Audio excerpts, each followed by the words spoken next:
Энэ газар доорх шугам сүлжээн дээрээ за яг хөрөнгө мөнгө тавиад төсөв дээрээ хөрөнгө мөнгө тавиад шийдвэрлэж байгаа асуудлууд байна.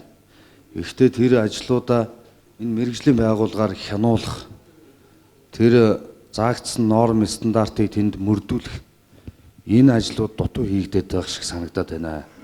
Ер нь бол дутуу хийгдээд байна. Тэгээд нэг компани энд тэнд шугам сүлжээ авчдаг, юу хийж байгааг нь мэддэхгүй газар дор хийгээл булаа хийчдэг. Ганц нэг сарын дараа энд тэндээсээ ус хориглоод эхэлдэг. Ийм асуудлууд ер нь нэлээ их байна. Энэ тэгээ цаашаагаа байна шүү дээ. Ашиглаад явж байгаа байгууллагата асар их дарамт учруулж байгаа шүү дээ. Тэгээ энэ тал дээр одоо манай аймгийн удирдлагууд хөгжлийн бодлогын хилцс, за тэгээ дээрэс нь дид үтс хариуцсан манай орлогч дарга маань бас энэ дээр бодлого барьж энэ мэргэжлийн байгууллагуудаар энэ хийж байгаа ажлуудыг явцын тэр хяналтыг тавиулдаг ийм зохицуултыг хиймээр байна. Тэгэхгүй бол одоогийн нөхцөл байдлаар бол барилга хот байгуулалтын газрын харилцаа барилга хот байгуулалт дангаараа хянаад байгаа шүү дээ. Тэгэд энэ дээр ерөөсөө хяналт бол явагдахгүй байгаа. Би шин зөрөг даргаас бас эндээс энэ талаар бас тайлбар аммаар байна. Тэгээд энэ шугам сүлжээнд одоо тэр хашаанда цаахан амьдрий гэдээ яригдж байна. Энэ бол их үр дүнтэй сайн төсөл байхгүй юу? За төв шугамуудын бол нэг компани хийгээд гэр орооллын годмуудаар оруулаад явж байгаа.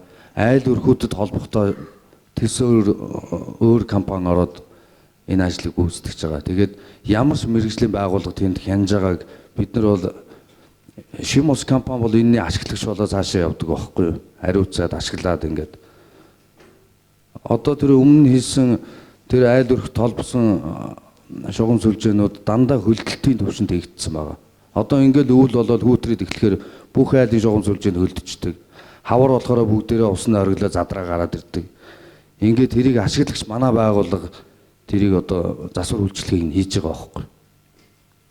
Яг норм стандартыг байруулад явцын хяналтыг маш сайн хийгээд тэр хөлдөлтөөс нь доош нь байрлуулад ингээд норм стандартыг тэнд бариулаад хийсэн бол ийм хүндрэлтэй асуудлууд бол цаашаа гарахгүй байхгүй.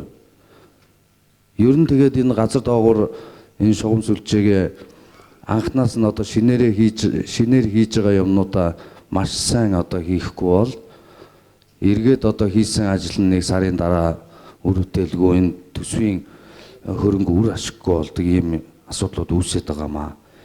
Тэгэхээр энэ тал дээр манай аймгийн удирдлагууд бас бодлого чиглэлээ гаргаад энийг нэг зохицуулж явмаар юм шиг санагдаад байгаа юм. За баярлалаа.